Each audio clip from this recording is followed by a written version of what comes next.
Think And calories that's like don't matter? 99.9% of the way This that clip anyone ever reveals the loses fat. undeniable role of calories in fat loss That's really and what's debunks going popular on. myths. Does that mean you have If to you've count struggled your with weight calories? loss, No. this is a Does that mean must-watch if to you have understand diets why before calorie where you deficits are the count calories and foundation? you really Share struggle to to help do it and it friends doesn't cut work through the and you're like confusion. calorie counting is stupid, you try to keto diet, you get a massive reduction in appetite, a bunch of your favorite cheat foods you can't eat because they're not keto, you lose a bunch of weight and you're like, see, it was hormones, it was keto, it was never the calories. Well, actually it was always the calories, but the keto diet allowed you to get into a calorie deficit so powerfully that you didn't even need to track calories. You were just never going to make it back to what you could only do with potato chips and ice cream.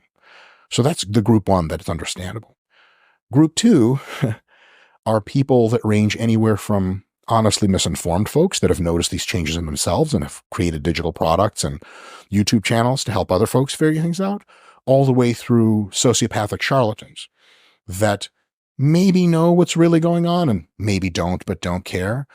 And they'll tell you calories don't matter, calorie counting is a myth, because they, some combination of truly believe that to be the case erroneously, or they have no true beliefs. They're just, there's no soul in there, and they'll say whatever the hell they have to get that bottom line for their corporation to go up. Dr. Oz type of people.